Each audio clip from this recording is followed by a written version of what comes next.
Hello again. Now, online and remote learning during this COVID-19 lockdown has brought the digital divide into sharp focus.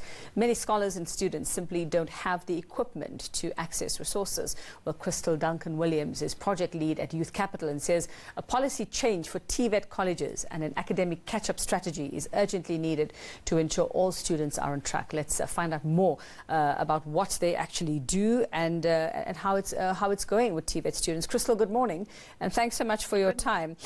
Just give us an idea, seeing as you seem to have your finger on the pulse there when it comes to students. What is the plight of particularly TVET students at the moment?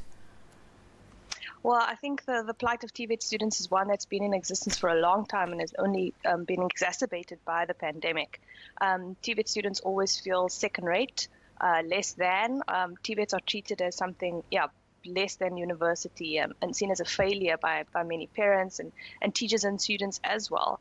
And there's some reason for that, because a lot of TVETs are under-resourced. Teachers are not necessarily equipped to teach the content that is relevant and necessary for vocational training. And so TVET students are often felt like the poor cousin of universities. And I think during the pandemic, this has only been felt more by students based on what we've heard from them on the ground. So what's been happening with them? We know when it comes to university students, for example, a lot of effort being made to get resources to them. There was, I did an interview earlier this week about a crowdfunding initiative meant to get actual equipment to those students, especially in rural areas. So when it comes to TVET though, TVET students, what's been happening on that front during this lockdown? Well, we've had conversations with young people on social media and through WhatsApp channels with our youth network, and the feedback from them is that they weren't really provided with any data. They weren't given any computers or cell phones or anything on which to access materials. So a lot of them are trying, going to a friend, which we know wasn't even allowed during strict lockdown, or using their own money, of which they don't have a lot, to try to buy data. And at the same time, they were struggling to get their NSFAS allowance. So just struggling financially, and then on top of that, not getting access to data or to equipment quite as quickly as university students.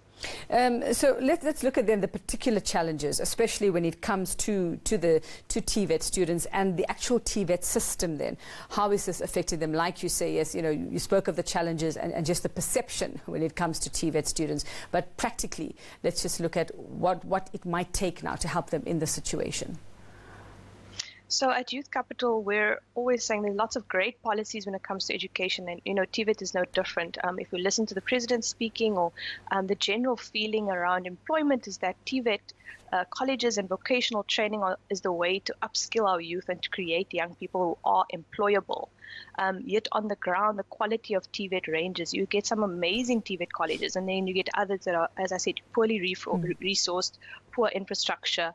The teachers at the college are not necessarily in touch with the real world, which is what a vocational college is supposed to do: prepare people for hands-on training, so that they can perform these vocational skills in the real world. So those are some of the issues.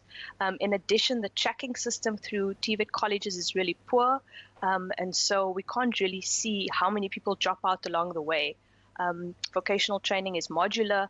And the reports are only on certain modules that are made publicly available. So at Youth Capital, we're always pushing to say we need to check young people through the entire journey of TVET, so we can see where they're struggling, where they're dropping out, so we can support them to re-enter and complete their qualifications. Okay, so from what you're saying, yes, this is a problem that existed before COVID-19, before the lockdown. It's just been exacerbated by the situation we found ourselves in the morning. What engagement, if any, has there been with the Department of Higher Education? We have not seen anything from them, particularly around TVET. I think initially, if we looked at the Minister of Higher Education's kind of comments, they were very focused on university, as is often the case. And so we're saying that this is an opportunity. We were very encouraged by his latest announcement, where he did include TVET colleges. And so we're saying this is an opportunity across all sectors, including the Department of Higher Education, as we re-look at things. I know they have the online system called Health Check that they're using to track students' health before they enter campus. How can we repurpose a system like that to maybe track students' learning journeys. So when students are struggling, there's a flag that goes up and they get some, extra tuition, some intervention so that they don't drop out.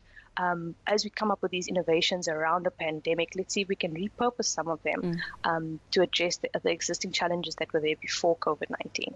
And then what do you see happening at the end of this lockdown? What do you see some of the impact, the irreversible impact now because of this lockdown, Kristal? Because, I mean, this is not a problem that is going to be solved even by the end of this year, I suppose, or in the next couple of years. It's going to be a long road to get what you want, that policy change for TVET students. So what do you see happening because of this now and where we are at the moment? I think the sense from students and what we suspect will happen is that not everybody has been learning equally in this time. So again, TVET students that maybe had a little bit more money or access to internet have continued to learn. Others have fallen behind. And so again, in some TVET colleges, you might have a catch-up plan for those that have fallen behind, and in others you might not. So what you might get is learners who fail the module that they would have covered during this lockdown time. And then how do they re-engage with the system when they have financial constraints to worry about? To then have to repeat means that they've lost time. And so we're really calling on TVET colleges to take this opportunity to identify those learners that have struggled and to make a catch-up plan for them to catch up the work and to not just leave them behind when in fact it wasn't their fault that they couldn't keep up with the material. Okay, well, thanks very much for that. Youth Capital's Kristal Duncan-Williams.